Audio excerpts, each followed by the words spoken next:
Welcome back. Before you see a collection of the vintage Super Gobot Psycho Enemy Robot Show Car. Go from Robot to Vehicle by Tonka. This was a 1985 debut. This thing was awesome. So Psycho was a bad guy. It was a renegade. He had no accessories. It was a 9-step transformation as far as, the technicalities of the toy. It was also a repackaging of Psychoroid from Machine Robo. There's a few, I guess it has some kind of like spring-loaded missiles that were removed, and a sticker was changed. This says Future Machine. Now, as far as my experience with this toy, this is a toy that I wanted really bad in the 80s, but I just never got. My folks never got it for me, or I just never bought it. I'm not sure what happened, but it seemed to be unobtainable. I remember going to a friend's house, watching my friend joyfully play with his Psycho, and he wouldn't even share it with me to even check out. So I guess as an adult, I guess it's just kind of like I'm happy to fulfill that want now that I got a couple bucks. These are cheap. These are cheap. The ones that are beat to hell. Like these. These have no pilots. The fins are always, wow, these have the fins? Holy crap. The fins are always broken, like you can see here. That's always broken. Usually the chrome's always worn out. So this one has the pilots but no fins. This one no pilots but has the fins. I could probably just switch the legs off. But I think it's kind of fun to have these in these various conditions, because A, they're cheap. I mean, if I'm in a bad mood, I'll go on eBay and get a Future Machine for, out the door, maybe $12 on a good day, if it's really cheap and the seller's motivated. Just to have an army. I think it'd be cool to have just an army of Future Machines to fight Ninja Turtles or He-Man or whatever, or just other Gobots or Transformers.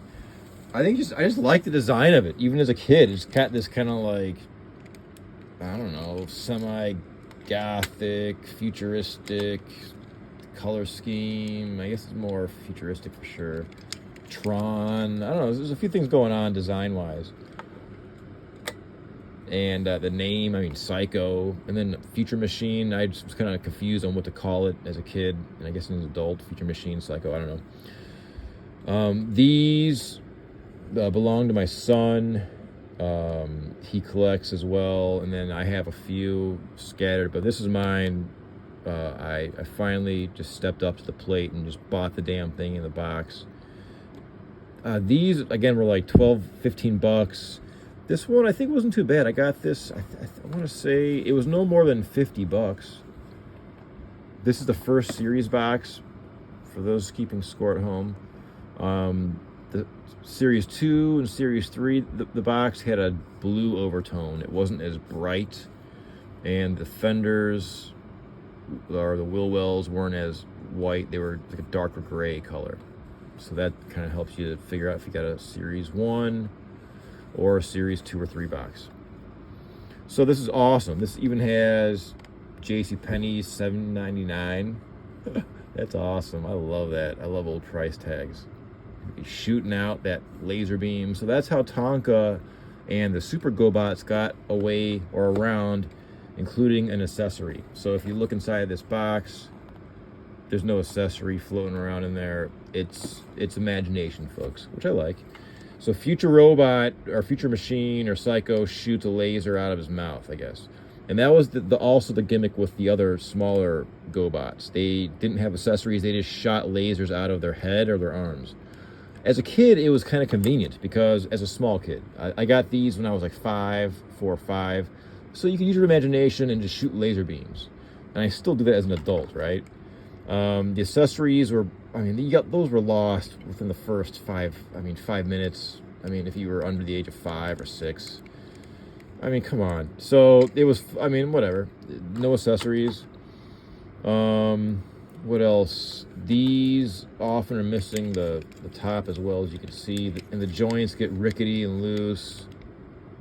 Some say Poppy, P-O-P-I. I think it's another maker or manufacturer.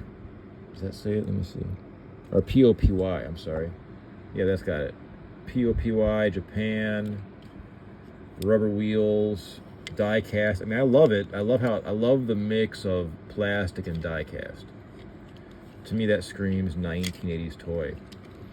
And then, nowadays Transformers are almost all plastic, probably except for the screws, right? This one, let's see.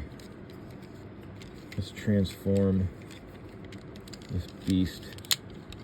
Arms fold in like so. The hands, I love these little pitchfork hands. They fold in. A lot of the Super Gobots have the same exact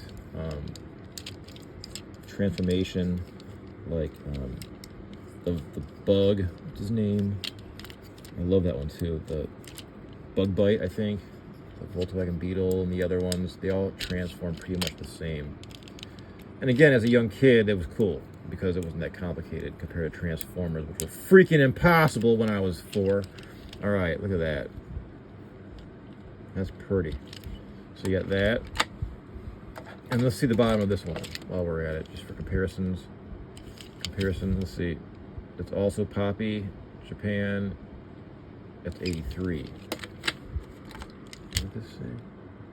83. All right, so these are two same. Let's see this one. Again, Poppy, Japan, 83. I love how these look together. They just look so good. I don't know. This toy screams 80s. Let's see what it says. Again, Poppy, Japan Poppy, 1983. This one's got one broken fin and one intact. And if you wanted to switch those out, you could just do so. You could get your screwdriver, bring your Psycho to the operation table, fold in the arms and the little pitchfork hands, like T-Rex hands. You see that chrome's worn off. Some people get chrome colored markers and retouch it. I don't personally bother with that. All right, so those are transformed. I'm not gonna mess with this one out of the box, I don't think, just because I don't want to screw it up. But ain't that pretty? Look at that. Fins intact, that chrome. I love it. It will remain, oh, your little story, right? In a distant galaxy, there exists Gobotron. Wow, there you go. I love the 80s grid. Come on, the 80s grid graphic with lightning strike, symbolizing power and futurism, right? That's awesome. That was the ching, ching, ching, ching robot, and you had to stab that belly button, and then it would stop. That was kind of cool, actually. Those pop up from time to time at thrift stores. Your instructions. All right, collect all 6. We got to look at this, folks. These names are hilarious. Baron Von Joy, Zeman, Herfiend, Bugbite, or Hairfiend, Destroyer, and Psycho. So I got Psycho, Bugbite, Baron Von Joy, and I think that's it. I need to get Spy Eye. You want to talk about more obscure ones. Spy Eye is like a jet that was issued, I think, in the UK. Here's the base. We're having a, get together. That's it. But yeah, there's more, by the way. This is series 1. So there's other series of these. There's like a Hot Rod. There's also Psykill, like the leader of the bad guys that wrote that motorcycle guy. And there's also Leader 1 or A1, whatever his name was, the good guy jet. So that's just a look at Psycho. I hope you enjoyed that. If you collect Psycho, leave a comment.